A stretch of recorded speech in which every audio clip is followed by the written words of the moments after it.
Welcome one and all to D2 fucking hates live stream. This ain't a live stream, this is a video, and, well, this is gonna be a long video. And I'm here with Rip. Rip always steals the intro tides. That's because I say better shit than you. Sure. Anyway, WrestleMania at time of recording is literally around the corner, like next weekend at time of recording this. And we're gonna drag ourselves through another long tier list for your pleasure. He wanted to do this, not me. Yeah, and you want to do a tier list video in the future? That may be another long one.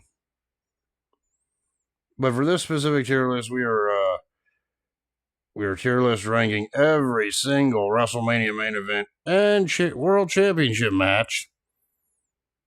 Added to it because sometimes the World Title match isn't the WrestleMania main event. Boy, this is going to be a long one, just like that freaking video game tier list, am I right? Yeah. So yeah, we're going to try to briefly go through these as briefly as we can here. I got Hall of Fame, great, average, passable, trash. I can already tell you one match that I definitely will be putting in trash later. Yeah, yours. No. You know the match I'm talking about. We'll get there when we get there in time. So the first WrestleMania main event was Hogan and T defeating Piper and Orndorff in that tag team match.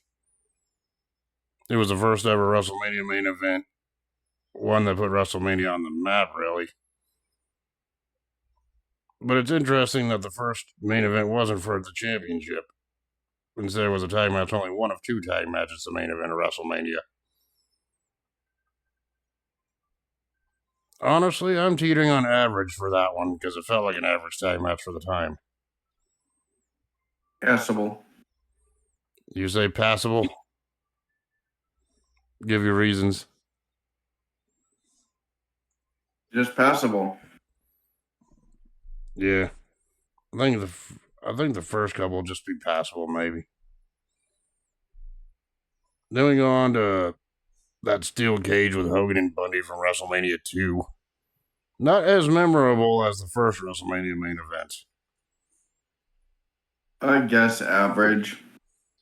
It was decent. King Kong Bundy got busted open hard way, which back in the 80s, that was a big deal because there was no blood in the 80s. But it's not the best cage match or the best WrestleMania main event, so I would say it's average like that. Oh, then we have your favorite, the Hogan-Andre match from WrestleMania 3. Hall of Fame. Yeah, 90% of it was Andre on offense, but because of that body slam alone at the end, that keeps getting replayed all the time. It doesn't matter. It was literally the fucking immovable object versus the fucking the irresistible force. Yes. Yeah, and it arguably has one of the original first WrestleMania moments with that body slam, right? Well, everyone thought that, including Andre, thought that Hogan would never be able to body slam him, but lo and behold, he did it. It's like, yeah, so I can't put this anywhere other than Hall of Fame, despite the fact that I thought the match was kind of terrible. But I can't deny its importance in WrestleMania history. Right? Then we go on to the WrestleMania 4 main event, which was Savage and DiBiase's tournament final match, which really wasn't very long considering both of them wrestled matches previous to this, that same night. But it did feature Savage's first championship win. I guess it's passable because I haven't really seen. I've seen it, but I just don't really remember all of 1, 2, 3, and 4, and so on so far. I have to rewatch them. Yeah, I just know the match ending came when Hogan came in, nailed DiBiase with a chair, and Savage took advantage despite being the face he wanted with heel tactics. But Yeah. WrestleMania 4, this was a highlight match because WrestleMania 4 total was crap as a whole, so I guess we gotta take what we can get, am I right? Yeah. So I put it passable, probably. Nah, I'll put it behind the tag match from the first WrestleMania. Then we have the Mega Powers exploding, brother, at WrestleMania 5 when Hogan defeated Savage for the championship a year later. Mm. And the story to this is still talked about as one of the greatest storylines of all time, with Savage turning on Hogan because of the jealousy for Miss Elizabeth at that point.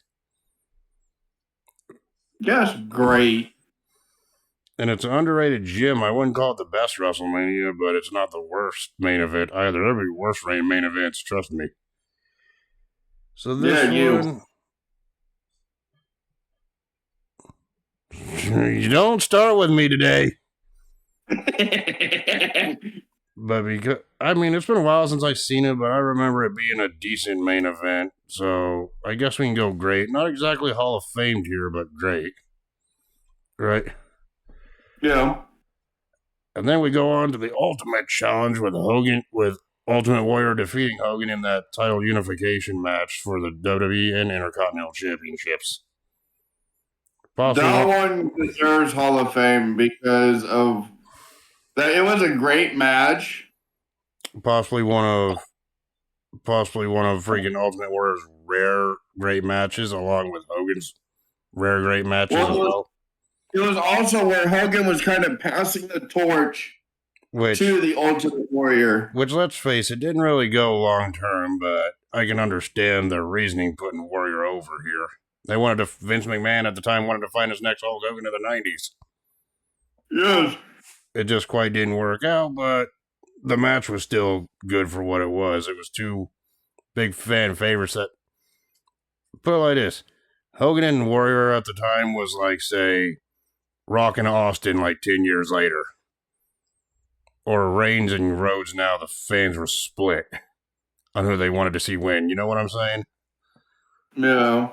So for that, I would say Hall of Fame. Basically.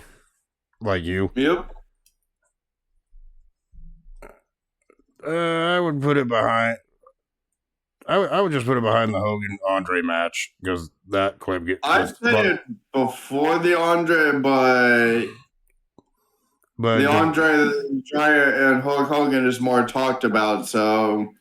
Yeah, that's why I would put it like it's a close second afterwards. You know what main event doesn't get talked about from WrestleMania history? The WrestleMania 7 main event with Hogan defeating Slaughter to win the championship. In the USA WrestleMania, where Sergeant Slaughter was the Iraqi sympathizer. That went well. Not really. Trash. Yeah, the build-up to that one was better than the match itself. And even Hogan getting busted open hard way didn't really enhance it. Just put it in the trash already, goddammit. Hell, the Ultimate Warrior versus Randy Savage match from that same event earlier was way better than the main event. But we're not talking about that match. Fucking trash already. Fine, I'll be in freaking trash. I wasn't a fan of this match either. Oh, you know what match was actually pretty decent, better than the WrestleMania 7 main event? Was the championship match at Mania 8 between Flair and Savage. That actually freaking saw at the end Ric Flair actually getting a fine for blading, or should we say bleeding on TV. And WrestleMania 8's main event was supposed to be freaking Flair versus Hogan, in case you didn't know, but Vince McMahon got cold feet on that one. And I think it was a decent match. It wasn't just Mr. McMahon. It was Hulk Hogan as well, because he didn't know if he could actually help Ric Flair's career or not. Mm-hmm.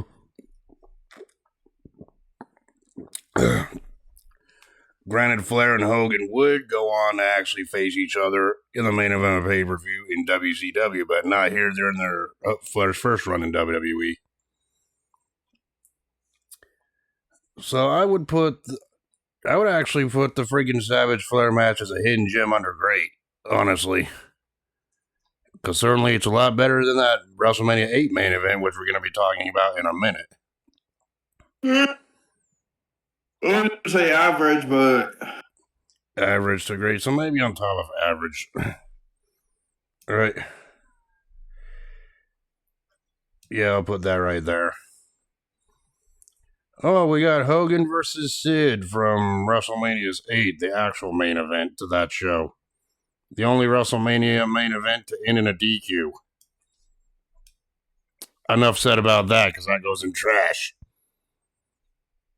I'd put it as passable, but okay. It was a confusing mess. Freaking Sid kicked out of a leg drop, which no one really talked about, because no one ever does that to Hogan's finisher.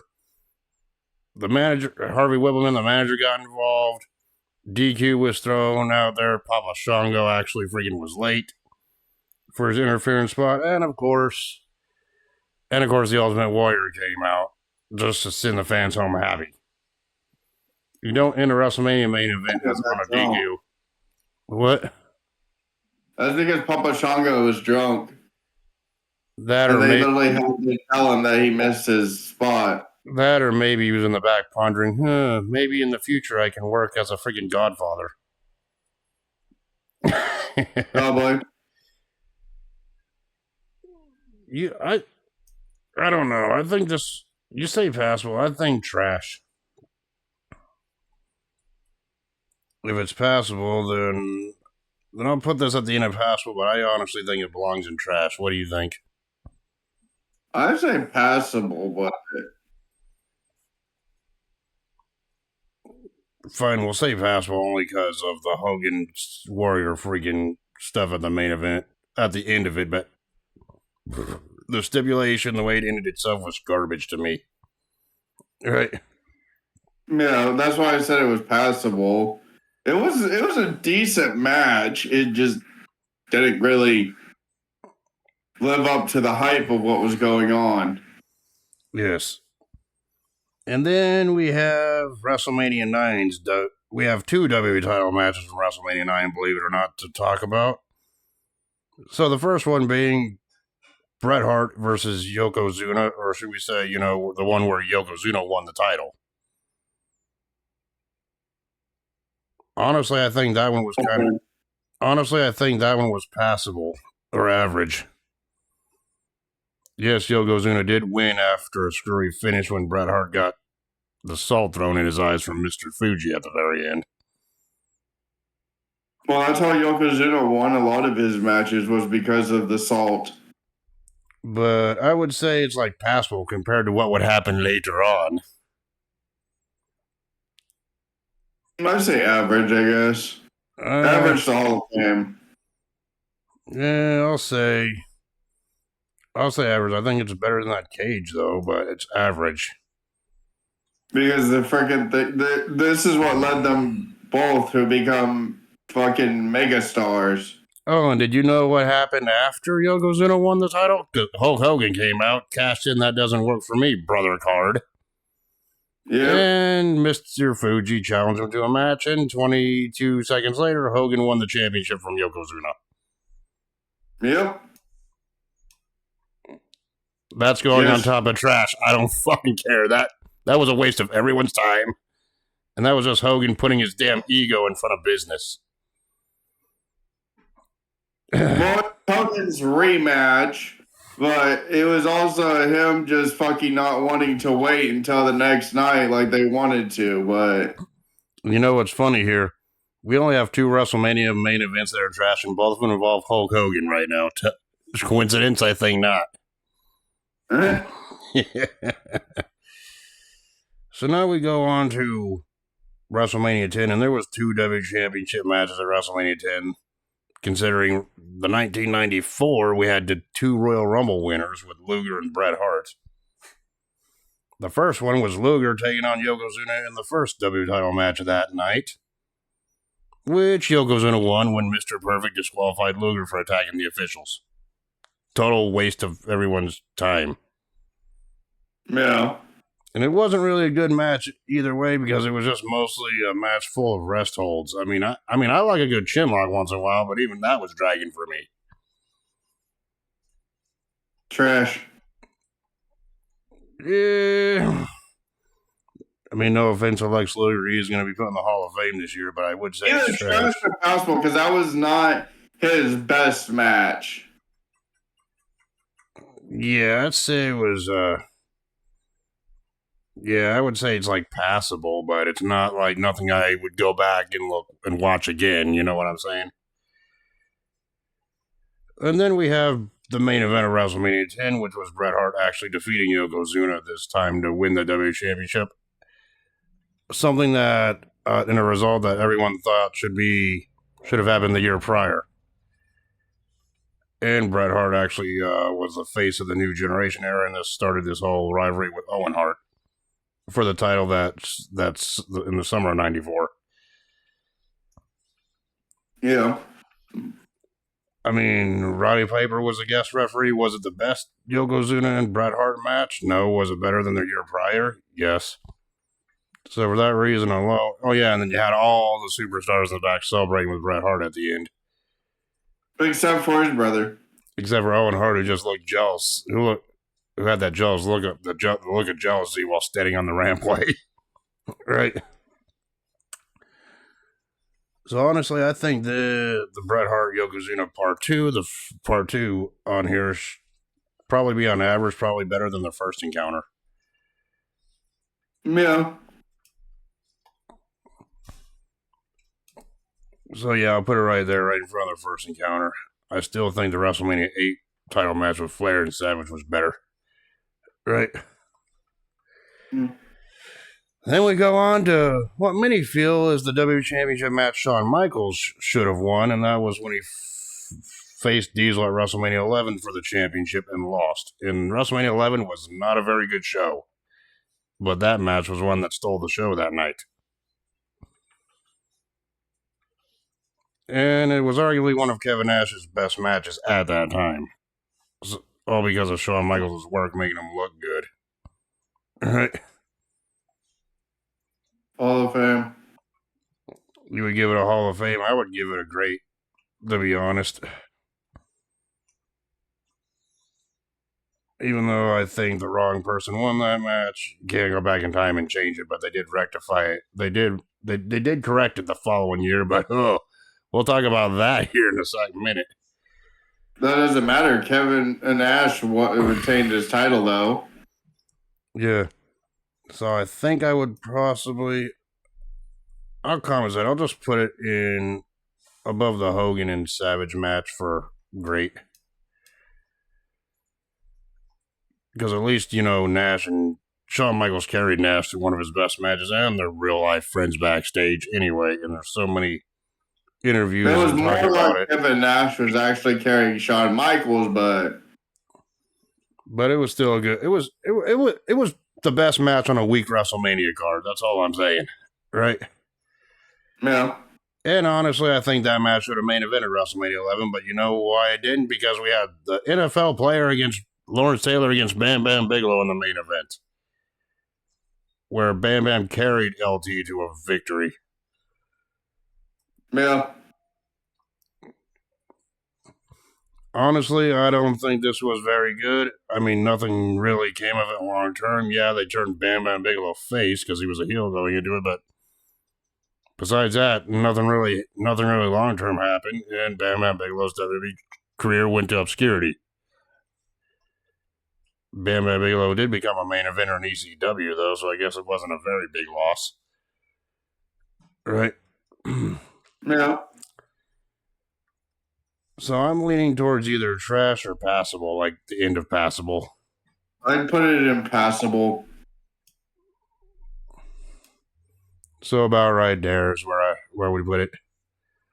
Yeah. The end of passable, yeah. Then we go the most freaking decisive, we go the most freaking divided, opinion-based match in WrestleMania history. And that's WrestleMania 12's main event when Shawn Michaels defeated Bret Hart in that Iron Man match that lasted over 60 minutes due to overtime. Since both men couldn't even get a pinfall or a submission over each other during the whole 60 minutes. That match is a slog to get through, and it all culminated with Shawn Michaels winning his first world title. Though at the very end, Bret should have retained his title in that one. You think Bret should have retained in that one? Yeah, he was actually the better wrestler that night. Yeah, but I understand why. I understand why freaking Shawn Michaels won, and let's face it, after WrestleMania 12, Bret Hart actually took a leave of absence until the Survivor Series that November. So honestly, I don't know. I mean, I could put it high on this list one way, then there'd be probably people pissed off about it, or I could put it low one way and people would be pissed off about it. Well, it's also because the reason why he took off is because his sister was going into labor with one of his nieces and nephews, whatever. With the British Bulldog son, Denny. Yeah. Denny Smith Jr. Yeah. So, if I remember correctly. So about this freaking Iron Man match, where would you place it on this list? I'd put it in average. Shit. For me, it would be between great or average. I mean, the only reason I say great is it's the longest WrestleMania match in history, but on average because, yeah, you expect more from an Iron Man match than a 0-0 freaking draw. And it's really decisive. Like, you can't get a whole group of wrestling fans like ourselves to agree on this one. You either like it or you hate it. There's no in between. Yep. So this may be I'll put on top of average. All right. Yep. So now we got WrestleMania 13's main event, which saw The Undertaker defeat Psycho Sid for the WWE Championship. Hall of Fame. I think I put it in average during the freaking WrestleMania freaking tier list. Oh yeah, and I forgot to mention this during the Undertaker's WrestleMania tier list. There's a rumor going around that Psycho Sid actually shit himself during this match. Yeah.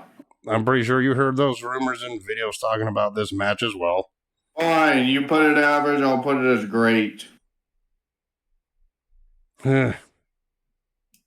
Fine, I'll put it at the end of great, even though I know that'll tick some fans off because not a whole lot of people are fans of Sid versus Taker here. Yeah, like you. I never said I wasn't a fan of it. I'm just saying I've seen better Taker matches at WrestleMania. There. Oh yeah, and here's a little fun fact about WrestleMania. Psycho Sid has 2 WrestleMania matches and both of them were main events. No one else can claim that all the WrestleMania appearances were main events. Neither can Psycho Sid, but anyway, we got WrestleMania 14's main event that's seen Steve Austin defeat Shawn Michaels and usher in the Attitude Era by becoming the WWE Champion.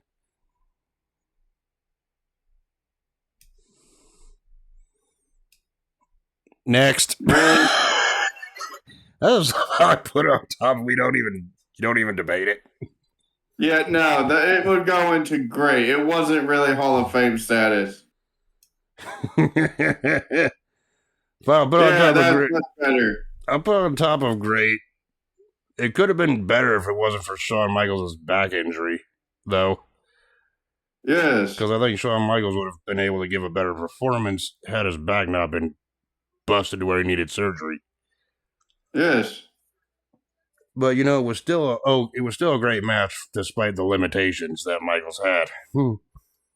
Yeah, trying to sneak it into the fucking Hall of Fame, bitch.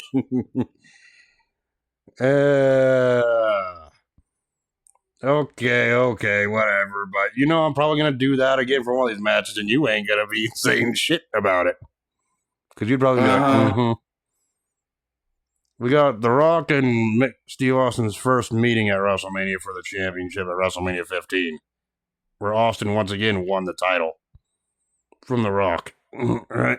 That one's actually Hall of Fame because it kind of set up their intense rivalry right there. I mean, a lot of people view this as the weaker match of the WrestleMania trilogy that they had against each other, but it's still it's still a good match to go back and see because this was peak Well, it Attitude set Era. off the rivalry. That's why they fucking say that it fucking was the weakest. But I actually found it interesting. So yeah, I mean, I don't think I would put it at top of Hall of Fame, but maybe. Well, then again, maybe I'll put it like before the Hogan and Warrior match, like number 2 so far. I think that's a fair assessment, right? Eh. Then we have the WrestleMania 16 main event, or WrestleMania 2000. Do you call it 2000 or 16? It's literally called WrestleMania 2000 on the damn thing. I know, but I call it WrestleMania 16 because that's the 16th WrestleMania. And in the main event, we had Triple H defeat The Big Show, The Rock, and Mick Foley in that 4 corners elimination match, being the first heel to retain the championship in the main event of WrestleMania. This match wasn't great. This match should have been The Rock versus Triple H one-on-one like they had at Backlash a month later after this. You and I both know that. And did Triple H really need this win? But, you know, whatever. Because they only did a 4 corners, so they have a McMahon in every corner, which that was really crappy to begin with. I found that average. I would just name it average. The Rock should have won it, but oh well, that's just my opinion. Well, that's a lot of people's opinion, but I think I would just put it like behind the Bret Hart Yokozuna from Mania 9 right there. No. Under average, I mean, it could have been better, honestly. And by better, I mean not even have a 4-way match, just a one-on-one between The Rock and Triple H with The Rock winning. Right? Oh, WrestleMania 17, Rock versus Austin. Okay, part 2. Now, before I automatically put in the Hall of Fame, is there anything you need to say about that? Considering that one did have the Austin heel turn. I didn't find it really Hall of Fame worthy, but I mean, that one, the build-up was great. And the match itself was great because at the time they were 2 baby faces, but Austin turned heel at the end of it. In the line with Mr. McMahon at that time. But people still cheered him anyway. Done that too. And people still cheered him anyway. So. It would have actually been better because that would have really established him. Yeah. You know, I'd put it at the end of, beginning of great. I would have honestly put it like in Hall of Fame tier, like maybe at the end of Hall of Fame tier. I mean, yeah, that screwy finish really hurt it some, but in the long run, it didn't really matter. Fans were still cheering their heads off, even with that heel turn. That didn't really work. You know what I'm saying? Even Austin's admitted that the heel turn didn't work. Yeah. But if we're just looking at it from match to match, those 2 brought it with intensity, and both of them weren't giving up at all. Yeah, don't get me wrong, it was a good match. I just didn't find it Hall of Fame worthy. I just found it as a great match. It was a great thing. Their later appearance, that's Hall of Fame. Like the WrestleMania 19 match was Hall of Fame, which almost made this list. But they instead put Lesnar and Angle as the main event instead for that one, right? Yeah. So if this match, their second encounter Mania to me, thinking about it, would have been Hall of Fame worthy had the heel turn not happen, or had Austin call an audible and beat the hell out of McMahon at the end. Like he said, change fucking to heel mid-match. Yeah. I mean, it's at the top. Just to verify that he was actually selling his soul to Mr. McMahon. I mean, for me personally, I would rather watch the WrestleMania 17 encounter over the WrestleMania 15 encounter, but both are good in their own ways. But, that's just me. Now we go to WrestleMania 18. We had Triple H defeat Jericho in the main event to win the Undisputed Championship. In a match that wasn't really well received, and the fans didn't really act to it because I just got done seeing the Hogan Rock match, which should have been the main event for WrestleMania 18. If I'm being honest here. And I watched, and I watched that match. Great. I mean, I watched that match back, and it to me really wasn't, that good. Like I wouldn't call it great. It's borderline great to average. Like I wouldn't call it great. I wouldn't call it, passable or trash either. It just felt like it was there to be there, and I know this was to get Triple H's WrestleMania main event after returning from injury. Yeah. So for that alone, I think I would maybe put it on top of. Okay, I would put it behind the Iron Man match on average. Actually, no, I would just put it on top of average. Fuck it. That Iron Man match is too freaking debatable. At least the Jericho and Triple H match was shorter. Right? Oh, and then we have everyone's favorite match from WrestleMania 19 where Triple H defeated Booker T to retain the World Championship after taking 5 years to cover him after a pedigree. Trash. That was your favorite match from that show. No, it was not. And Triple H deserved that win. Oh my God, I'm going to get beaten up for that statement, even if it's sarcasm. Hey, buddy. Just remember what tomorrow is. Yeah,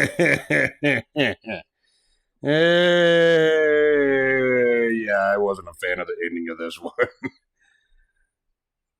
But it sure was better than the Hulk Hogan Yokozuna squash job. Yeah. Because at least the Triple H Booker T match was a full-length match, despite the crappy ending. Then why'd you put it in the middle? That's because the Hogan WrestleMania 9 squash is still a top of freaking trash.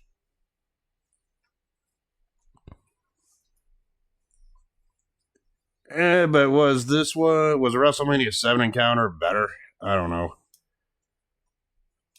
Than the WrestleMania 19. I think right there would be a good fit, right? Yeah.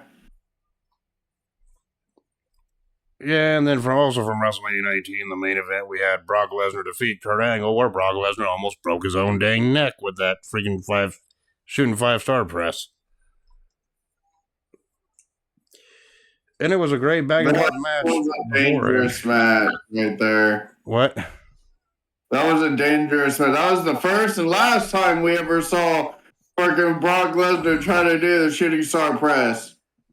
I mean, granted, if Brock Lesnar used the shooting star press on the regular during his developmental OVW days, but this was the first time he tried to do it on the main roster. And it just didn't work. It's the first and last. And it just didn't work. I mean, the visual of him being on the top rope to begin with is impressive, but I think Kurt Angle was too far away and he couldn't rotate enough to catch him. And he pretty much dropped himself on his own head. How Lesnar was able to finish. He got him, but it was fucking at the wrong angle. Yeah, and how Lesnar sustained a concussion, and how he was able to finish the match with an F5, we don't know. That's because Lesnar is inhuman. But where would you rank this? Because from bell to bell, before that moment, it was a good back and forth match between the two. I borderline it between great and Hall of Fame. Fuck it. I'll just put it at the end of Hall of Fame as a compromise, because that spot is still talked about, but the match before it was actually pretty good too. Like, worthy of a WrestleMania main event. Yeah. And then we go on to WrestleMania 20. The WWE Championship match saw Eddie Guerrero defeat Kurt Angle. Hall of Fame. There's no fucking thing to dispute that, because that was actually a very good match. No, is it worthy to be on top of Hall of Fame, though? All things considered, right? Yeah. Screw it, I know this is biased, but I think Eddie Guerrero versus Kurt Angle was better than the freaking match between Andre and Hogan. Not because of the two different time periods, because at least freaking the Angle Guerrero match was a back and forth solid match. Right? Yeah.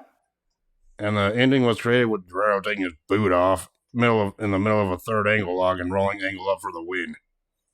Well, he also sold that fucking ankle injury that he had gotten during the freaking ankle lock.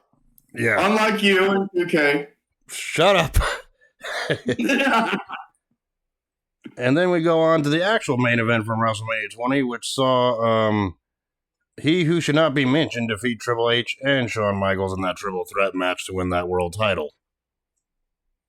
He who What should do you not mean, be, who you shall not be mentioned? aka Eddie Guerrero's best friend. Oh, Chris Benoit? Yes, and you know I'm being sarcastic when I say that.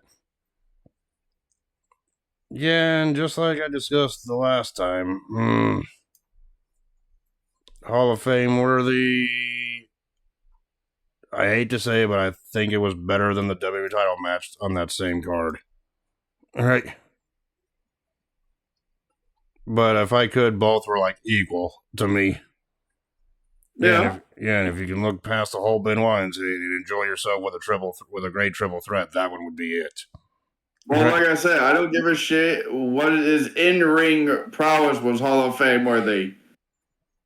Yep. Yeah, he did something shitty towards the end of his life, yeah. But no one needs to fucking hold on to that shit. Yeah. But anyway, now we go to WrestleMania 21, where the WWE title match was John Cena defeating JBL to win his first WWE Championship. Hall of Fame.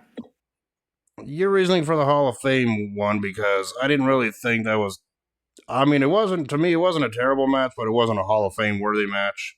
Their match at Judgment Day was obviously better. Because they actually had a lot of build-up to this, where Cena was saying, "Oh, I'm gonna take this, shove it up your ass. They're gonna fucking make it really shiny and all that shit." And then JBL was saying the same thing, and then he had that fucking restraining order against him. And not to mention, and the whole, if Cena freaking touches JBL, he forfeits the match. Yes, and the whole thing, which led to Cena fucking with JBL badly. SmackDown debate shit where Cena literally cut his tie off and was like, "Oh, let's see how much a 10-gallon hat will actually fill. 1 gallon, only 2 gallons." Yes, and everything, and then spray painting "FU" on his freaking chest and then spray painting a yellow line down his back. Yes. I mean, the build-up was good. The match, to me, though, I don't know. I felt more teetering on great or average. I mean, their I Quit match at Judgment Day a little over a month later was better, in my opinion. But the build-up was great. It was on point for the month build-up that they had. All right. So, honestly, I think I would probably put it maybe on great. After the Michaels Tyson match, but where would you put it? I'd still say Hall of Fame, but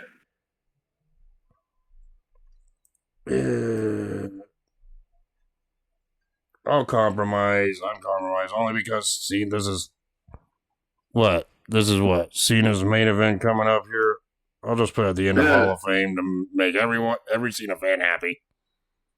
Well, because it was actually a really hard-hitting match because it was actually back and forth. JBL kept trying to hit his freaking clothesline from hell and missing. Yeah. We also had fucking Julian Hall out there with the freaking mole. Yeah, anyway. But anyway, let's go to the true main event of WrestleMania 21, and that was Batista defeating Triple H to win the World Championship. After Batista won the Royal Rumble and then pretty much split off from Evolution after they Triple H tried to convince him to go to SmackDown. That one actually is very conflicting to me because it was great, but it was also worthy of Hall of Fame because Triple H was trying to freaking get into his mind saying, oh, if you go to SmackDown, we can run both brands, but he actually wanted freaking Batista gone because he was afraid of him. He knew how strong Batista was. He knew he would lose his title to Batista if they fought. That, and it was this victory that not only cemented Batista as a main eventer, but also this victory that Batista got ended the reign of terror for good. Yes. So yeah, Triple H's 3-year stretch as World Heavyweight Champion finally ended at this point. Well, there was also a twist in the storyline because everyone thought that he was going to listen to Triple H, and then he found out that Triple H was literally fucking trying to be the cerebral assassin. Yes. And fucking do that shit. Yeah, and the match wasn't bad either. I mean, it was good for. I mean, it was a hard hitting back and forth match. Even saw Triple H get busted open badly, and Batista won when he hit a freak Triple H with the Batista bomb to win his first world title. Thus combined with Cena's victory earlier, ushered in the new faces of the company at that point. Yeah. So honestly, I think this one is kind of Hall of Fame worthy to me. Right? Yeah. So I don't know. It's being weird. Yeah, no, it's just saying stream failed. Mm. Oh, now it's starting again. So yeah. Anyway, besides that minor fucking technical issue, I put Batista and Triple H between. Yeah, but it's not showing our fucking side views of it fucking talking or nothing. Yeah. So yeah, I started. That's just okay. So yeah, I put it between Austin and Rock and Hogan Warrior on Hall of Fame. I feel like it goes right about there. Oh yeah, and these two matches we've seen really recently for our review. The first one we're going to talk about is the Triple Threat World Title match, where we saw Rey Mysterio defeat Orton and Kurt Angle to win the world title. In that fast-paced Triple Threat match. Well, yeah, it was very interesting to see that. Yeah. I mean, this one, like we said, the whole thing is that happened because fucking Ray got screwed. Yes. And Ray ended up. Well, Ray won the Royal Rumble, initially lost his title opportunity to Orton, and then got added to the match, making it a triple threat. Yes. And this one was a fast-paced match. Mysterio won when he pinned Orton after a 619 West Coast Pop combo that you made clear to me during the review recently. Yes.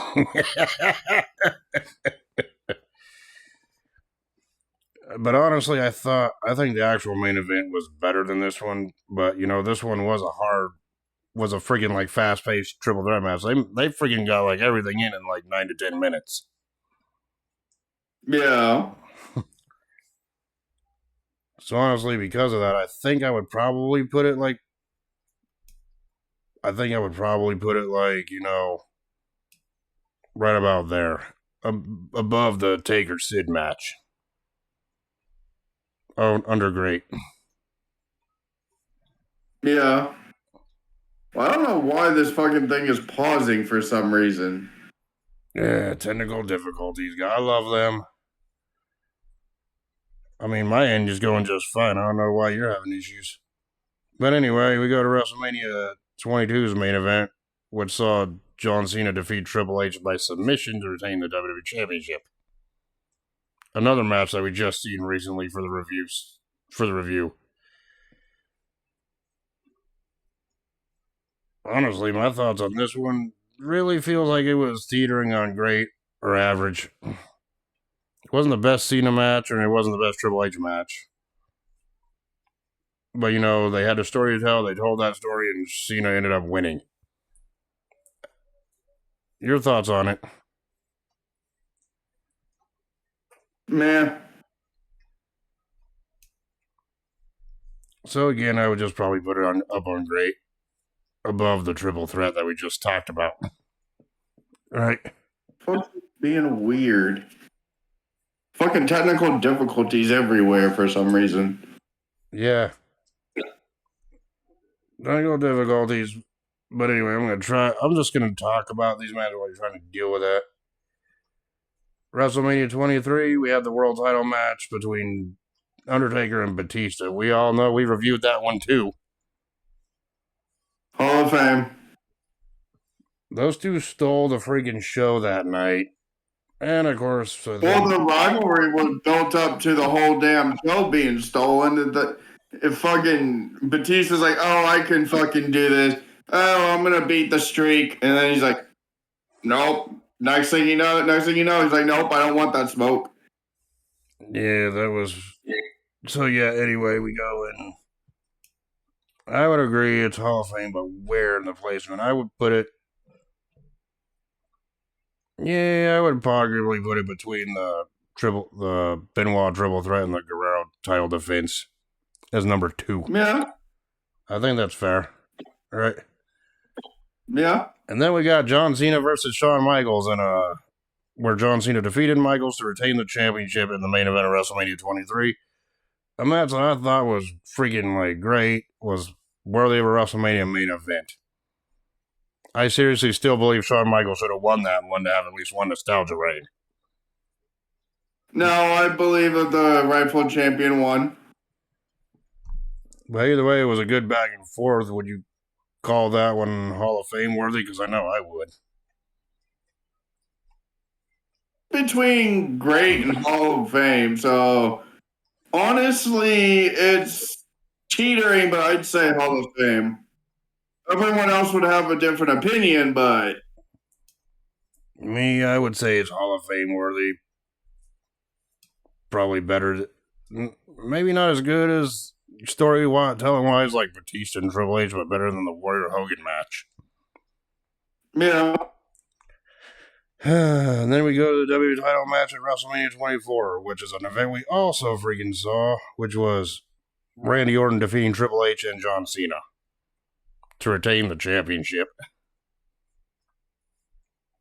Honestly, I felt like this one just needed more time to freaking tell the better story here. I'd say average.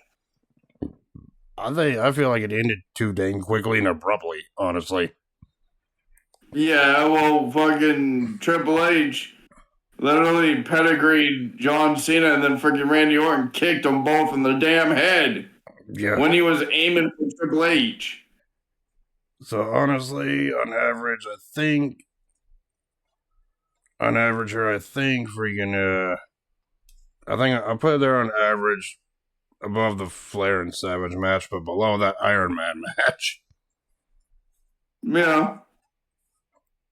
See, not all WrestleMania main events are Hall of Fame worthy that we keep going by are great in recent years, right? Yep. Then we go to WrestleMania 24's main event, which saw The Undertaker defeat Edge to win the World Heavyweight Championship. Which we also discussed. Edge was originally slated to beat the streak on this night, but Edge was like, nope, don't want that heat. All right. Yeah, no one wanted that smoke. Exactly. And the match I felt was great. I wouldn't call it Hall of Fame worthy, but yeah, it is great. Of course, this is one where we saw Charles Robinson run like freaking 10 miles just to get to the damn ring. Because that freaking entranceway was long as hell. Right? That was actually funny as hell. That's what made me get into Hall of Fame is because, yeah, they had a rivalry, but the whole thing was when they fucking knocked out the ref, Earl Hebner or whoever it was. Yeah. Fucking Charles Robinson just booking it down the fucking ramp like life depended on it. Like that one freaking person who lights the torch during the Olympics. Run, Forrest, run! Remind me of that, you know? That was funny, and the match itself was alright back and forth. I wouldn't necessarily call it Hall of Fame, maybe at the top of great. I mean, it's still a good That's worthy fine. match. It's still a good match to go back and watch. My opinion is not Hall of Fame worthy, but maybe on the top of great. Well, to me it was, but everyone has their own opinion. Like our compromise, I put at the start I of like great. you, yours is wrong. Yeah, and plus it did give us that meme of that referee running. Jesus Christ, anything can happen when we're doing a video. But yeah, Yeah. but anything can happen at a wrestle during this live stream, and anything that. Yeah, but the referee running down the freaking railway, that's been meme worthy for years. Yes. Yeah. Sorry about that. We go on to WrestleMania 25. And our first order of business, WrestleMania 25, is John Cena defeating Edge and The Big Show in that triple threat match to win that World Heavyweight title in a match that I feel should have just been a one-on-one between Edge and Cena. Well, technically, it was supposed to be Edge versus Big Show, but John Cena maneuvered his way into it to make a triple threat by blackmailing Vicky Guerrero, and the fact that John Cena was owed a rematch for the world title after dropping it to Edge at Elimination Chamber in a match that Edge wasn't even supposed to even be in to begin with. Yes, well, it was also where Vicky Guerrero tried to screw John Cena out of the damn title that he rightfully got a rematch for. But still, that blackmail part was so funny as fuck. I know, but I really don't remember too much from this match. I mean, we haven't reviewed it yet, but it's been a long time since I last seen it. The only spot I remember was when Cena temporarily got Big Show and Edge on his shoulders at the same time. During that double both. Yeah, during that double Edge was like, nope. Right? Yeah, because he was going to be on the bottom end of a fuck you sandwich. Exactly. Big Show was 500 pounds. So, yeah, I mean, yeah, that's the only spot I remember. I really don't remember too many other spots from this one. It's been a long time since I last seen WrestleMania 25. And yes, I call it WrestleMania 25. It's not WrestleMania the 25th anniversary. I'm not even going to get into that. The 25th anniversary of WrestleMania was 26. 25 was the 25th anniversary of WrestleMania. No, that would be that's happened.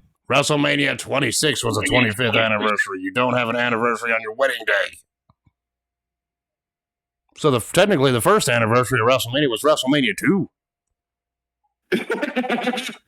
So yeah, yes. This one's WrestleMania 41 coming up. So this will be the 40th anniversary, okay? Since the first one. Yes. So don't even get me started on WrestleMania 25th anniversary. Actually, the WrestleMania 25 was the 24th anniversary. Jesus. It's the 25th anniversary, you son of a bitch. Accept it. No, I never will. Acknowledge it like you acknowledge me. I will never acknowledge you. But I acknowledge the fact that this triple threat match goes at the end of average.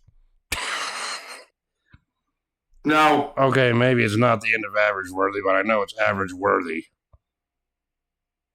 Where would you put this triple threat? Yeah, I'll compromise. I'll just put at the start of average. Because to be honest, I think the match would have been more memorable and better as a singles between Edge and Cena. Since those two had a lot of history anyway. Right. Yeah, well, John Cena also had history with Big Show, too, so... Yeah, and you know what? The main event for WrestleMania 25, the 24th anniversary... 25th anniversary!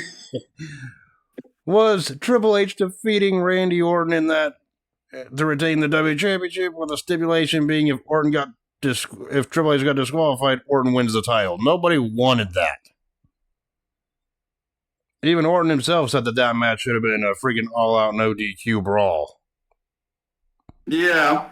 And it kind of sucked. And and just like with WrestleMania 18, the crowd wasn't really into it because I saw that first Shawn Michaels Taker encounter.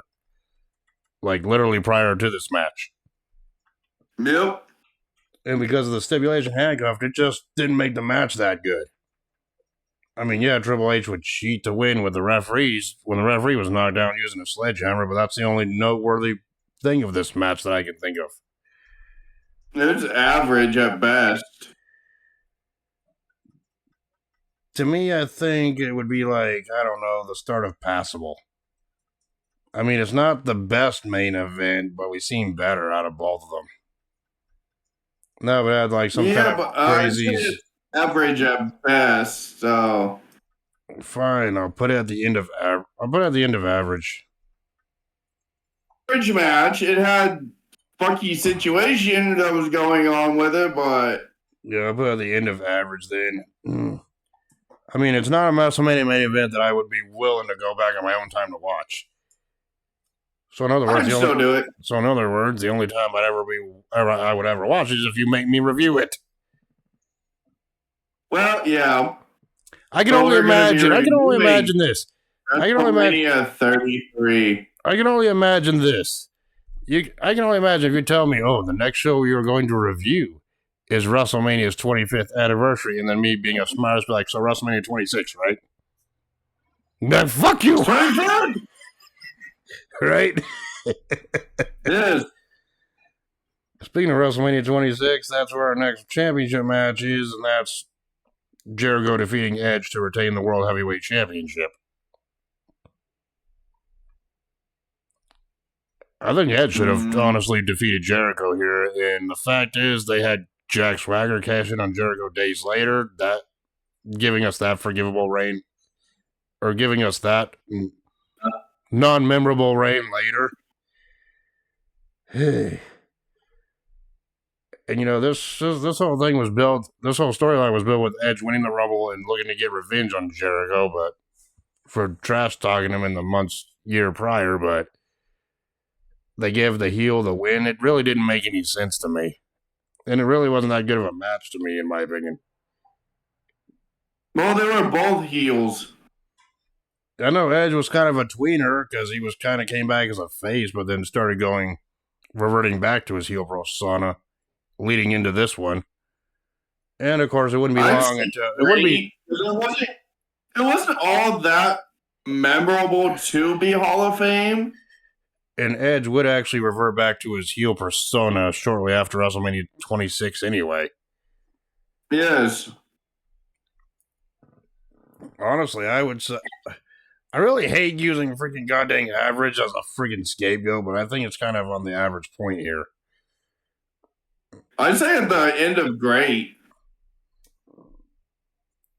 You say it's the end of great? Maybe I'll just put it there. Yeah. I'll just put it there anyway, even though I don't think it was that great, but either way, it was great. It wasn't really great, like I said, to be Hall of Fame worthy, but it was still better than an average Edge match. Yeah. And then the WWE title match. Jericho match. And the WWE Championship match from WrestleMania 26 saw John Cena defeat Batista to win the WWE Championship.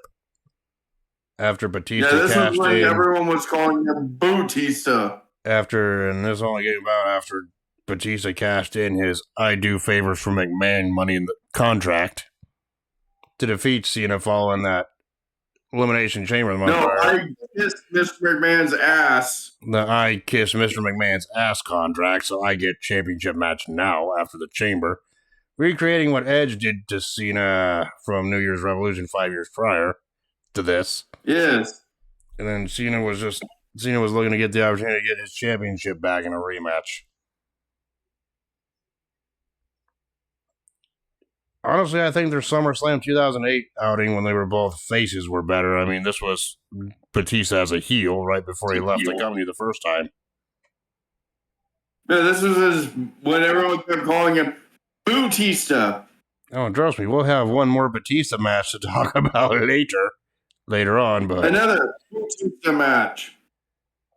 So honestly, I think this one's kind of like with the Edge and Jericho match, probably teetering on freaking great, but not Hall of Fame worthy. Yeah. And I don't think, and I think it's good enough to be better than average. Yeah. So I'll probably just put it like maybe between the two WrestleMania 22 matches. All right. Yeah. So under average, under grade, so there you go. Oh, WrestleMania 26 is main event. Taker versus Shawn Michaels, streak versus career. Next. Yeah. Hey, man, that match deserves to be on the top of Hall of Fame. Michaels' career pretty much ended after a great freaking showdown with Taker, where he almost beat Taker many times in that match. But Taker was still pretty. Yep, and this was Shawn Michaels' last match, and he never wrestled again. Oh, no. It was not. Fuck his Crown Jewel last 2018, match. and fuck you for making me watch that abomination. He wrestled again at Saudi Arabia. No. Nope, the Shawn Michaels. Yes. Nope, the Shawn Michaels I grew up with retired in 2010. I don't know what the fuck you talking about. No. He did not retire. They say he officially retired, but he pulled a Ric Flair. I don't acknowledge that. Fuck Crown Jewel. You may not acknowledge it, but it happened. I do not acknowledge that match, just like I don't acknowledge you. You may not acknowledge it, but it exists. Moving on to WrestleMania 26. Your long title reign. Oh wait, you never had a long title reign. Moving on to WrestleMania 27, fucker. In one of the worst WrestleManias of all time, we got the World Heavyweight Championship match, which saw Edge defeat Alberto Del Rio in what would be Edge's last match for 9 years. Even though at the time, we didn't think he would ever wrestle again. Yeah. And of course, Edge would be inducted to the Hall of Fame the following year in 2012. Yeah. I mean, this match was, I guess, okay on average terms. I mean, the only reason it gets a passable grade is because of what happened afterwards, but at the time, during the match, we didn't know. This would be Edge's final match at the time that it happened. And we kind of speculated. But I kind of feel like this match was kind of more on either on the average scale. I mean, it's better than passable, but I don't know if it's great worthy as a match. I hate to do it, but with Del Rio's methods that he was using, I'd say average. Yeah, I'd probably say average on this one. Just where an average? Acid. Yeah, fuck it. I'll probably ass end of average. Even though the next one above average was Triple H and Orton's match that we talked about, but still. Oh boy. Next we got your favorite WrestleMania main event where The Miz defeated John Cena thanks to The Rock's interference, making it a no DQ match. After it originally ended in a double countout. Trash! You know, The Miz doesn't freaking remember this match because he was legit concussed. And this match was just a cluster fuck all around. Put it in the trash where it belongs. Yeah, at least it's better than the Hogan. That whole match was garbage because it had interference out the ass. Fine, I'll put it at the end. I'll put it behind the Booker T Triple H match.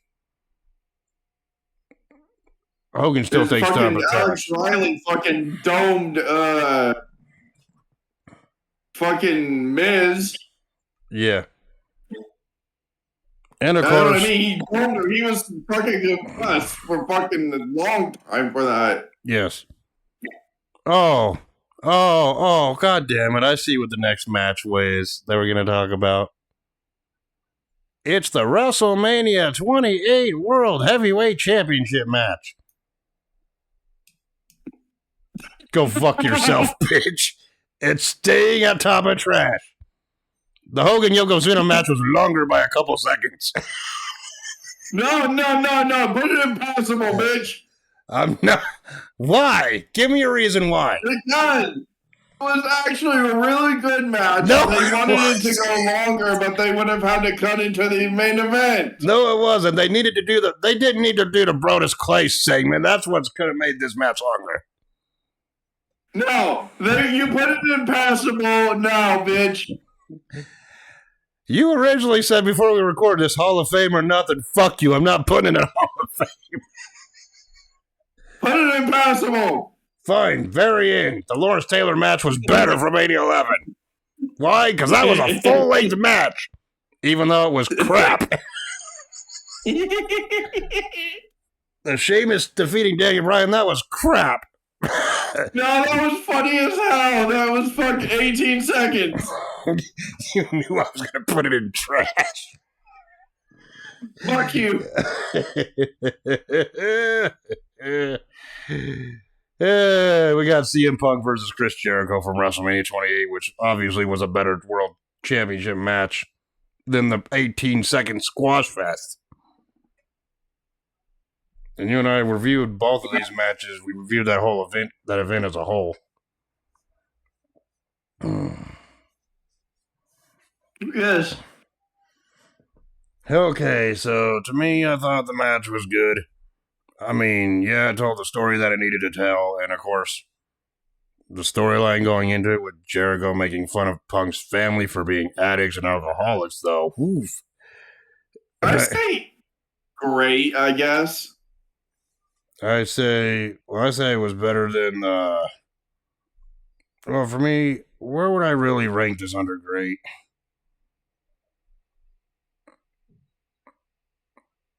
Maybe better than the triple threat from 22, but not as good. But, I think the Cena Batista match was better. Yeah. So, yeah. And then we got the main event, once in a lifetime, between John Cena and The Rock at WrestleMania 28, where The Rock beat Cena in their first outing. You notice I said first outing. Yes. Yeah. The match was actually fairly decent. I think their first encounter was Hall of Fame worthy. Like, maybe better than the WrestleMania 21 encounter. And maybe better than the WrestleMania 19 encounter.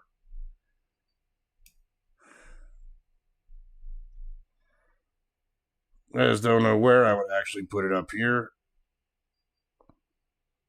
Is it as good as is it better than the Eddie Guerrero Kurt Angle match, though? No.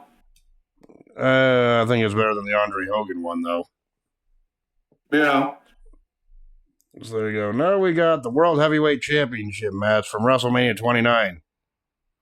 With Alberto Del Rio defeating your boy, Jackoff Swagger. No, that's your boy.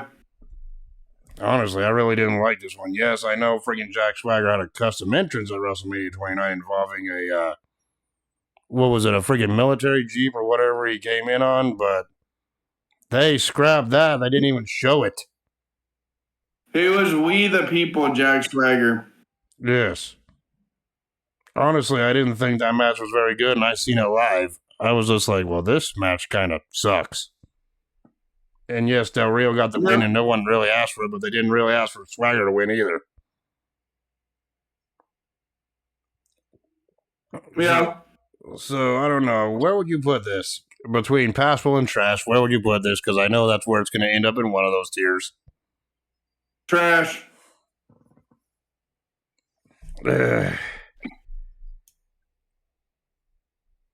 no offense to Swagger or Del Rio, they had better matches, though. Right? Put that at the end of trash. Hogan still belongs number one in trash. Actually, no, there's only one WrestleMania match that belongs number one in trash. Go fuck yourself. And then we go to WrestleMania 29's main event, which saw John Cena defeat The Rock in twice in a lifetime to win the title. It's not in my opinion, that's not as good as their first encounter. It was average to great. Because The Rock got freaking injured early on in the match and had to slow the pace down for obvious reasons. Because I think he tore his muscles off his rib cage or something. Yeah. So I would probably put this on average. Better than the Iron Man match, and maybe better than the Triple H Jericho match. Right. Next. But then again, yeah, I'll probably put. I think it's better than the Triple Threat from Mania 25. You know, the 24th anniversary. 25th anniversary. It always goes back to that. Now. You're going to start pissing me off. Now we got WrestleMania 30, where the main event saw Daniel Bryan defeating Batista and Randy Orton in a triple threat to win the Undisputed Unified Championships. Or the World Heavyweight and WWE title. Fame because that actually boosted all three of their careers. And yeah, let's not forget, Daniel Bryan kept getting screwed over by the Authority leading into WrestleMania. Daniel Bryan only got into this match when he defeated Triple H in the WrestleMania 30 opener. And then he would go on to actually win the championship, defeating the other two members of Evolution and win the title.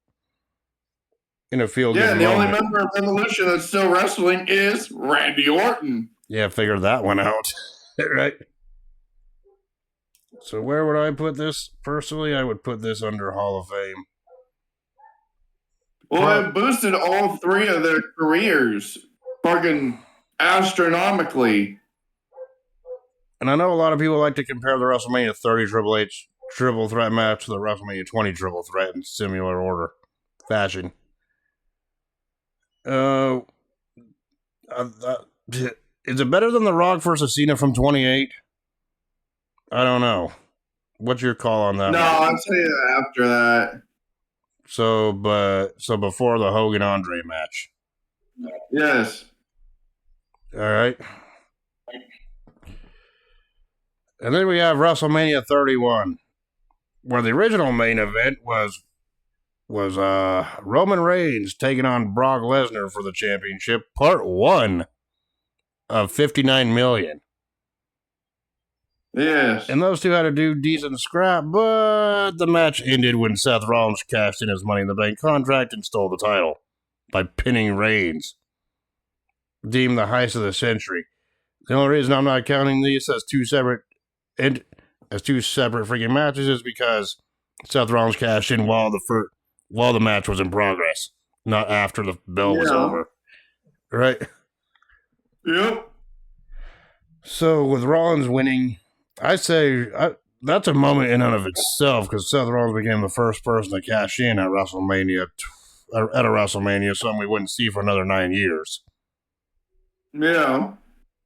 So honestly, with the Money in the Bank cash in for the main event of WrestleMania 31, history making in its own right, I say Hall of Fame worthy. I'd say great, but no compromise. Maybe either at the end of Hall of Fame or the start of great. Well, I'd say end of Hall of Fame. Because alone the match Reigns versus Lesnar was Hall of Fame worthy. Of course, the Reigns and Lesnar match, before they cash in, that's where Brock Lesnar first coined the term Suplex City, bitch. Yes. Which he sold a lot of t-shirts. Sleep, repeat. Eat, sleep, repeat. Suplex, repeat. Right? Yep. And even Lesnar got busted open hard way, and that's when the fans were getting into it, and that's when Rollins came out, cashed in, and took the title. So it was a decent match overall. You know what wasn't a decent match? The WrestleMania 32 main event that saw Roman Reigns defeat Triple H to win the WWE title. That the fans were just booing out of the freaking building because they didn't want to see Triple H lose it, but they didn't want to see Reigns win either. Trash. And this was your favorite incarnation of Roman Reigns, the Big Dog. You know you were a big Roman Reigns fan back then. You wanted to see him get all the main events in the title runs. Yeah, hell, you even said that this Big Dog version was better than his Tribal Chief version. Flipping me off to the camera because he knows I'm being an asshole. Yeah, I didn't really like this fucking match. Tomorrow is, bitch. Oh, you're threatening me with a good time, I see. Of course, when this video goes up, that event would have already come and gone and passed, but trash. Where in trash freaking does it go? Okay, maybe above, maybe second place. Because I think you can put freaking the remaining 19 and the 32 one together. Considering the fans hated the outcome of both. Right? To that degree. Yeah. I still say Hogan's number one in trash because fuck him. Right? Oh yeah, and then we go to WrestleMania 33, the event that we are going to be reviewing here soon. literally within this next week. If it's not up already by the time this video goes up, it will be up after this one or before it. Yes, the one that I like to see everyone burn. But anyway, we got the Universal title match, the first time that the Universal Championship was on the line at a WrestleMania because it was created the year prior in 2016. Where we saw Brock Lesnar defeat Goldberg in a 5-minute car crash of two big men just beating the heck out of each other. It's like playing a 2K game and just having both competitors with finishers on immediately. You know what I'm saying? And honestly, it was the best freaking world title match at that WrestleMania, to be honest. And this was actually the match that the WrestleMania 20 encounter should have been. Where would I rank it? Probably not Hall of Fame worthy, but I would put it up in the great category. The only time you would ever hear me say that about a WrestleMania 33 main event match.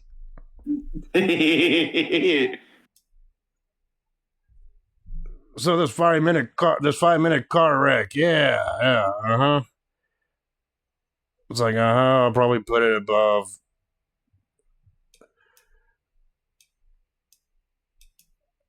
Yeah, I think there would be about good. Yeah, I put it right there above the triple threat from 22, but the Jericho Punk one was better. Because that one told a good story. You know what world title match was not good from WrestleMania 33? The late great Bray Wyatt losing the championship to Randy Orton. Who thought it was a good idea to put maggots and bugs friggin' on the ring canvas to try to play mind games with Orton, which that just really freaked the fans out and was like, well, what the hell? This turned into a comedy match. I got more comedy than horror off of that. No offense to the late Bray Wyatt. He worked with what he worked. He pretty much worked with what he was given. Yeah. And I believe the wrong winner won because Orton didn't really need to win that match. And Orton at this time winning it was just a placeholder before they put the title on Jinder Mahal. Everyone remembers that, right? Thank God he won the champion by WrestleMania 34. Am I right? Yes. So now that we're about at time recording review WrestleMania 33, where would you put this match? Passable. I would probably put it like impossible too. It's not the greatest, it's the weirdest.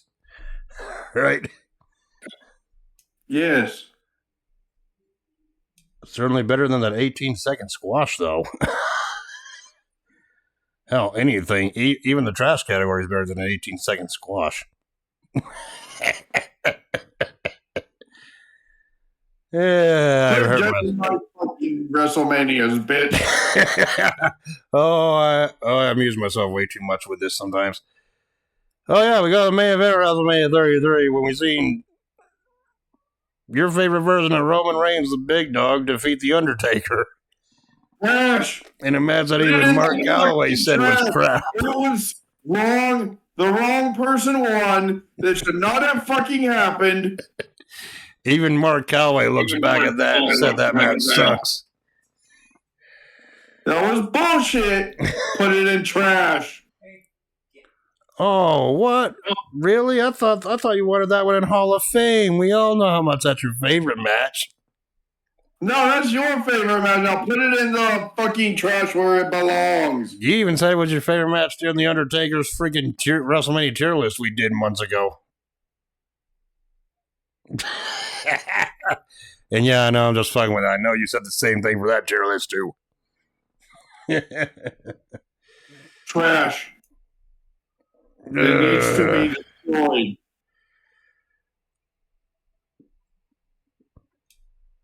Fine, I'll put it right before the Reigns Triple H match. You're going to be watching it and torturing yourself with it because you're the one who picked it, not me. Yes, I know. So don't even get me started on how trashy that main event was. You're going to suffer and watch it with me, you bitch. Hey, guess what my score is going to be? 0. You're the one who picked it, asshole.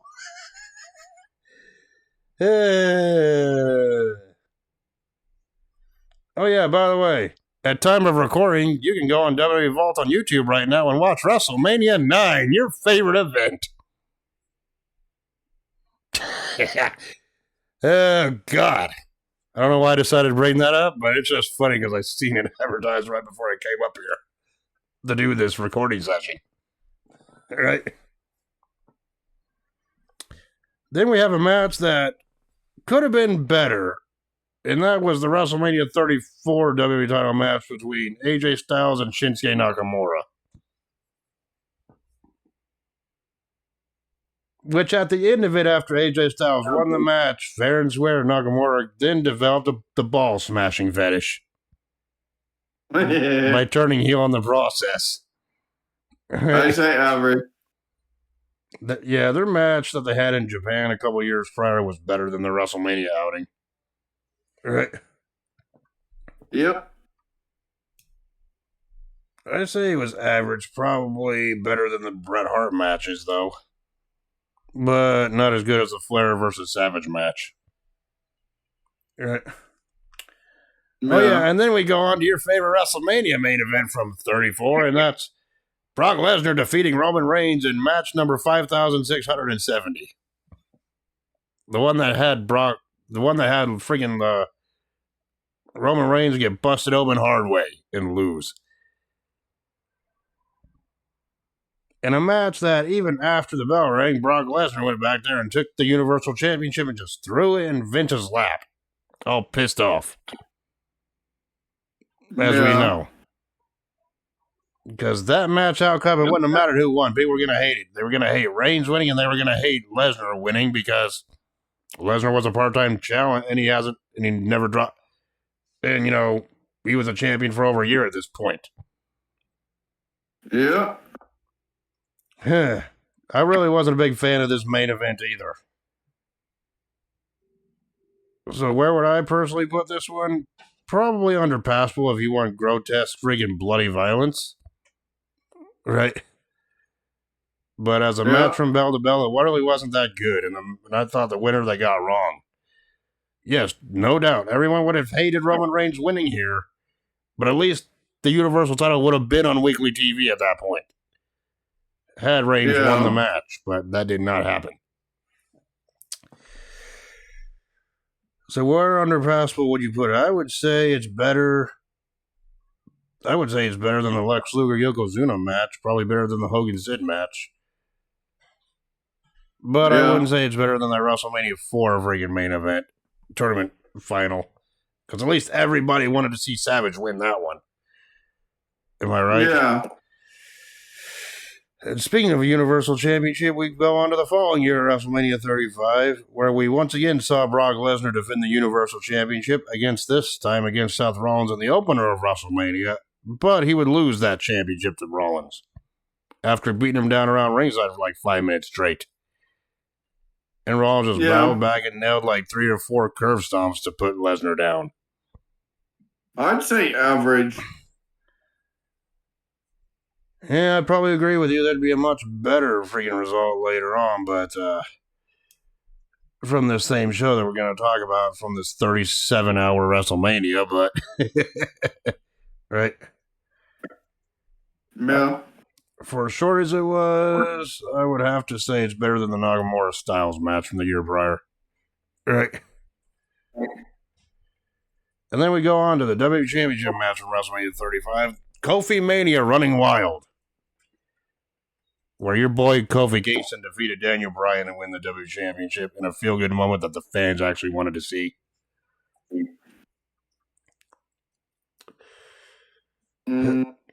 I mean, the match was good, back and forth action. The match was good. Kofi Kingston won the match with the Trouble in Paradise, and everyone went crazy when Kofi Kingston got the 3 count to win the title. Yeah. Would I deem this Hall of Fame worthy? Probably not really, but I would probably put it under great. Like maybe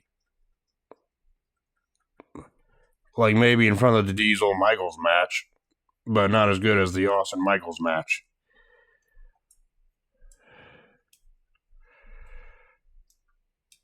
So about right there is where I would probably put that. Yep.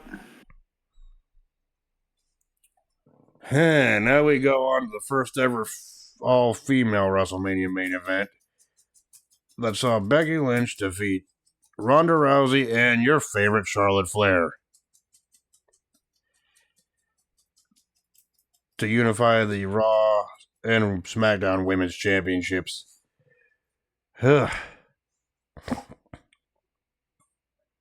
Honestly, this match could have been a whole lot better, but at this point, all the fans were like tired of hell after watching a million-hour WrestleMania. Okay, I literally know it wasn't a million hours, but it felt like it by that point, right? Yeah. And the ending was kind of botched, but the 3 did make history though, being the first female performers in the WrestleMania main event. Yep. Thank God WrestleMania went to 2 days following this. Can you imagine having to sit there watching WrestleMania 41 for 10 straight hours? Man. So because of the history-making performance alone, I would probably maybe put this one at the end of Hall of Fame. Other than that, though, it really wasn't. Other than that, though, I'm not really not feeling it. Yeah. So there you go. All right. Now we go to WrestleMania 36, aka the freaking no fans in attendance because of a certain situation that was present in the world at that point. But we had COVID, which I never got. Well, that's actually a good thing that you never got that. Neither did I, but beside the point.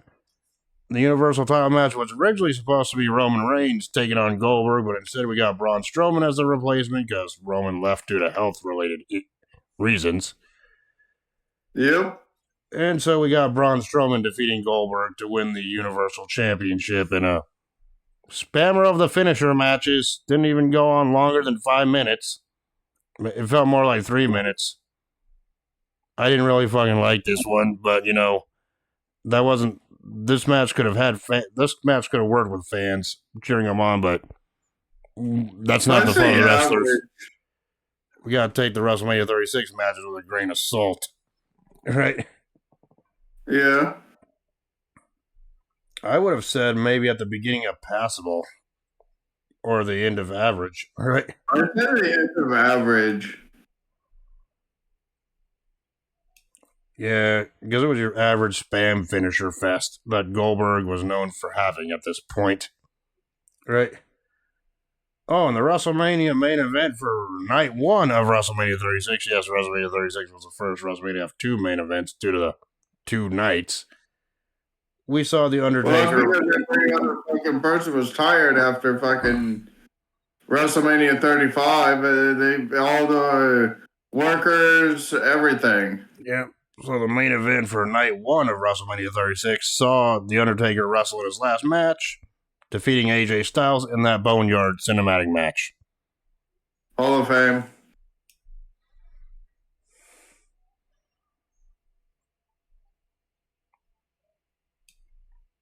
I have to put it above the Taker-Michaels match that he had 10 years prior. Only because this was the best cinematic match that they ever had, and it was Taker's final match. Would you agree with that, or no? No. Okay. I know a lot of people are going to get mad over that, but this is my list. Right? Yeah. And then, of course, the Night 2 main event for WrestleMania 37 saw Drew McIntyre defeat Brock Lesnar to win the WWE Championship, and again in another finisher spam fest like the whole Lesnar and Strowman match was.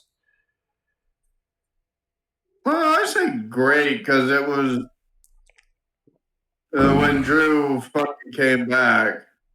Yeah, and this was Drew's like WrestleMania one. His WrestleMania moment that got taken away due to the lack of fans, which that ain't his fault. It wasn't the WWE's fault either. It just, it was what it was. It was his first title match, and no one could really celebrate it because of COVID. Yeah, so because of that, we gotta take it with a grain of salt. So because of that, maybe I would put it on the tail end of great. Right? I can't really judge WrestleMania 36 matches too badly here. Oh yeah, and here's a little fun note. There was a WrestleMania dark match where Drew McIntyre defeated the Big Show to retain the title. I'm not ranking it here because it never aired at a WrestleMania. It aired the following night on Raw. Now we got WrestleMania 37, the WrestleMania that had fans at half capacity, where they were just starting to let people go to events. So yeah, and the fans that really helped, right, at this point.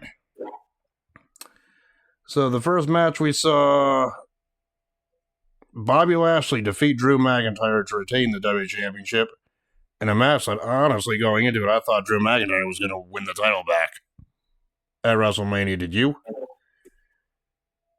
Man, it was 50-50 on both. And of course, Drew McIntyre lost the title to The Miz, who cashed in the Money in the Bank, who in turn lost it to Bobby Lashley. And I thought, okay, yeah, this is a chance for Drew McIntyre to win the championship back and actually win the title in front of a crowd. But no, they did not do that. Lashley retained the title here. And what was a good, solid, hard-hitting opening contest, if I'm being honest. All right. Yeah. So honestly, I would probably, but I don't think I would put it under great. I think I would put it somewhere under average. Well, this is also his almighty Bobby Lashley when he had Leo Rush as his hype man. Yes. So I would probably put it under average, maybe. So yeah, I'd probably put this under average, probably above the Jericho Triple H match. All right. Yeah. And then at the end of night one's WrestleMania 37 night one, night one of WrestleMania 37, we had the Women's Championship, the second WrestleMania main event for the women here, where it saw Bianca Belair defeat Sasha Banks to, I believe, win the SmackDown Women's Championship. I think so, yes. So, and I thought that was a good one. I think this was also one where we first saw the infamous hair whip. Sound like a gun going off. Yeah. What? Yes. So, honestly, I think where this match belongs, maybe I would put it under great somewhere. I don't think it's Hall of Fame worthy. That's the end of great. So about right there is where you say it goes. Yeah. Yeah, I'll do that one. Fair enough. And then we go on to the main event of night 2 of WrestleMania 37, which saw our tribal chief, Roman Reigns. Your tribal chief, not mine. Defeating Edge and Daniel Bryan in that triple threat match when he pinned them both at the same time. After a lot of interference from Jey Uso. Won, but... Honestly, at the time, I thought the wrong person won at the time as well. Because, you gotta realize this WrestleMania Night 2 main event took place 10 years to the day after Edge had to vacate the world title and retire. Yes, Edge should have won. Yeah, no, Ed should have won, but that's not the way it went. And so, what I'm going to do for my placement here, it's not the best triple threat, but I think I would probably put it under great.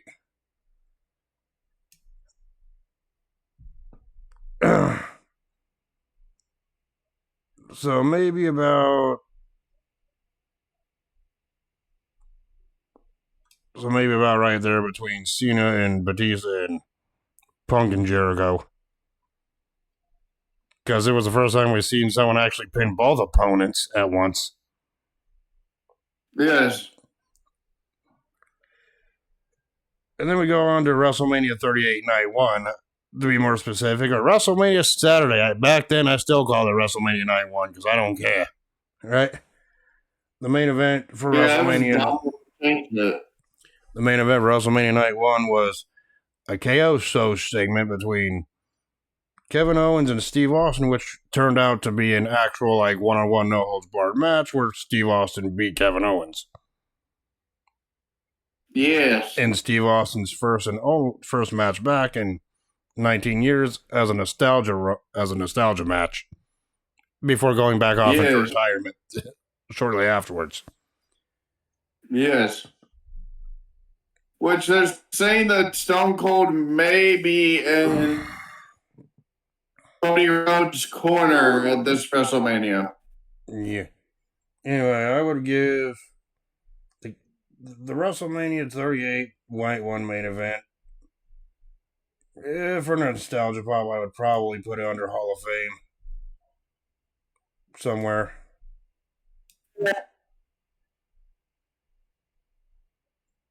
Probably between the 28 and 31. Something's going on. Okay, yeah, and I'm going to keep going, but something's up with your friggin' dang Discord because your camera's frozen. Yeah, I don't know what the fuck's going on with it. Doesn't. Yeah. Anyway, we got the WrestleMania 38 Night 2 main event, the biggest WrestleMania match of all time. Roman Reigns defeating Brock Lesnar to unify the Universal and WWE Championships. Acknowledge me, bitch. You're like, no, and now I can't even hear you.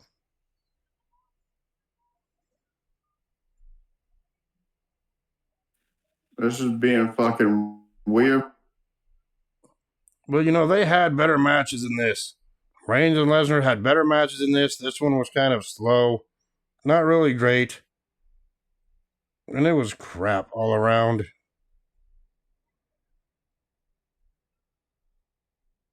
Yeah. So honestly, I don't know where I would put this, and I'm going to have to wait for him to get back.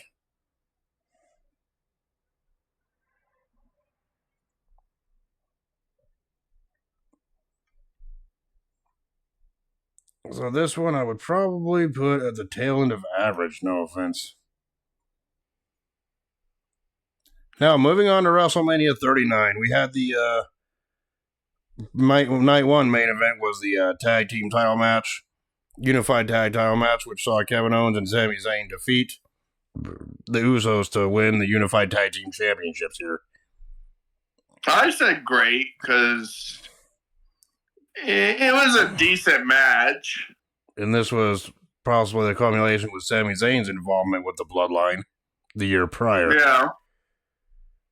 So, where on great would you put it? Because I'm actually thinking the same thing. Yeah, some could say it's Hall of Fame worthy, but I don't know. It's like I'm not too sure about that one. I mean, we have matches that could be Hall of Fame worthy, but it's still in great here. I say before the Edge and Jericho match, but okay. Which is down here. Yeah, that sounds like a good placement. Right there, I kind of agree. And yeah, and by the way, FYI, that's the only second tag team match in main event of WrestleMania. Yeah. And then we have the WrestleMania 39 Night 2 main event, which saw our tribal chief, Roman Reigns, defeat Cody Rhodes, thus preventing Cody Rhodes from finishing the story. Thanks to interference from Solo Sikoa, of all people. Yes. But in the grander scheme, it would make Cody Rhodes win a year later be more memorable. But at the time, it just pissed everyone off. Yes. Including you, I bet. I bet when that happened, you were like, mother, god damn it. Right? Well, Cody was about to win. Yes. And you're like, we got to deal with this title reign longer. Exactly. It was bullshit. But they had a decent match before the end, which made you believe that Rhodes was actually going to beat Reigns here, despite the interference. Yeah. Right? Yeah. Which I know this is going to piss a lot of people off. But me, I would possibly place it up here. Up in Hall of Fame somewhere. Probably above The Rock and Cena's match. It'll probably be the ass end. For you, it would be the ass end, huh? Okay, I got a better one to place right there. But yeah, fuck it, I'll just do that because of the narrative of what would happen in the power of hindsight. Right? Yeah. But we'll talk about that literally here in a few moments. But WrestleMania 40, the night one main event was Roman Reigns and the final boss defeating The Rock, defeating Seth Rollins and Cody Rhodes, making the night two main event that Bloodline Rules. This should be fresh because this was a year ago. Yeah. And even I know you were pissed off about that one. I remember you saying that in the review that we did for it, but what would come after the next night turned out to be gold based on the result of this one. Yeah. But, honestly, it wasn't the best Rock match. Yeah, the match was interesting, but it wasn't the best match neither of them had in their career. It was more like for the nostalgia moment seeing The Rock perform again. Well, I'd say average because that was average at best. I mean, yeah, it has fair share of moments here, but, night two's main event last year, in my opinion, was better. All right? Yeah. So I would probably put this on top of average, above the Cena and Rock match from 29. Yeah. To be fair. And then... Well, you're also dealing with Rollins also lost his championship. Yes. Prior to that match. Actually didn't lose it prior to the match. It was night two afterwards because I have that literally right here. It was the beginning of night two when Drew McIntyre defeated Seth Rollins to win the World Heavyweight title in that one-on-one match. Because I remember we talked about that literally at the start of the night two review last year because that's what opened up night two was the world title match. After Rollins competed literally 24 hours earlier in the main event. Yeah. And of course, this one was a good back and forth one. Drew McIntyre won the world title because Seth Rollins had to go away to go have knee surgery done. Yep. So where would you place this match bell to bell? I think... Great, at the ass end of great. Yeah, I'd probably go with the ass end of great here as well. And we all know what happened afterwards. After Drew McIntyre was busy celebrating with the World Championship, mocking CM Punk because CM Punk was injured, could not compete at WrestleMania 40.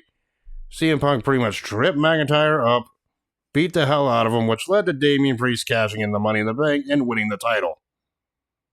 So therefore, Drew McIntyre's WrestleMania Championship win only lasted about a good 5 minutes. Yeah. Along with his reign, making him the shortest and the worst world champion in the newer version world title history. Yep. And the match wasn't even a long match. It was a cash-in match. It's pretty much what you expect for a cash-in match, but this was Damian Priest's big breakout moment into the main event scene. despite it being a cash-in, which cash-ins usually lead to just really short squashes. Yeah. But honestly, I don't think I could rate any of this cash-in higher than a freaking, like, I was going to say trash, but I can't rate it any more than a passable at best. Yeah, no, it's passable. I'm not going to be mean and say trash because, it was a big moment for Damian Priest's career here. And Damian Priest became the second person to cash in the Money in the Bank at WrestleMania. So maybe I would just put this maybe at the S, maybe above the Daniel Bryan Sheamus debacle under passable. Uh-huh. And of course, we have, to date, at time of recording, the very final match at WrestleMania, which was last year's main event, which obviously we're going to have WrestleMania 41 coming up next weekend, but at time of recording, but at WrestleMania 40, the main event saw Cody Rhodes finally end Roman Reigns' 1,316-day reign in that Bloodline Rules that had pretty much interference from almost everyone. Hall of Fame. I can't disagree. The WrestleMania 40 main event last year was one of the best main events I've seen in a while at a WrestleMania. Also the true final boss. And that's, yeah. You're talking about that spot where The Rock was dominating everyone, and then Taker came out and gave The Rock a choke slam before taking himself and The Rock out of the match. Yep. Your dog was like, what are you talking to? Who are you talking to? So where on Hall of Fame would you rank the last year's main event versus the other ones we already have up here? I'd say fucking behind the Undertaker and Shawn Michaels 2 match. So third overall? Yeah. Okay, so is there any adjustments that we need to make? Okay. Actually, I'm probably going to make an adjustment. Shawn Michaels and Taker deserves to be number 1 on Hall of Fame, with the Boneyard match being number 2. Yeah. And of course, the Reigns and Cody Rhodes match being number 3.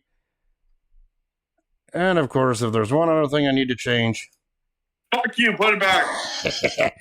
Just like I did for the Rumble one, huh? Am I right? Fuck that match. And fuck Sheamus. He didn't deserve to win the 2012 Rumble. Jericho should have won it. Nope. I will stand by that statement today until I'm in my grave. You can, but everyone will say that you're wrong. So yeah, this is our tier list. I know a whole lot of people probably won't agree, and we all have different opinions. I mean, you can leave your opinion. Should the freaking Daniel Bryan and Sheamus 18-second squash should be in passport, or should it be in trash? I say trash. Or should Hall of Fame, like I thought. You crazy if you think I'm putting that match in Hall of Fame? You're lucky I put it in passable. I could have just said screw you and staying in trash, bitch. No. Yeah. Anyway, these are our opinions. So it's like, if you want to, you can let us know which order you would put these in. Maybe there are friggin' matches from WrestleMania's past that we rank lower than what you would have put it. Who knows? Right? Everyone's entitled to their opinions. But and yeah. If you think the squash match for Sheamus and Daniel Bryan should be in the Hall of Fame, type Hall of Fame.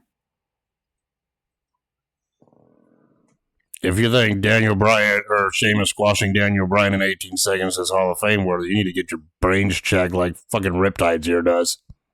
Go fuck yourself. I fuck around, I joke way too dang much. Yeah, you'll fuck around and find out.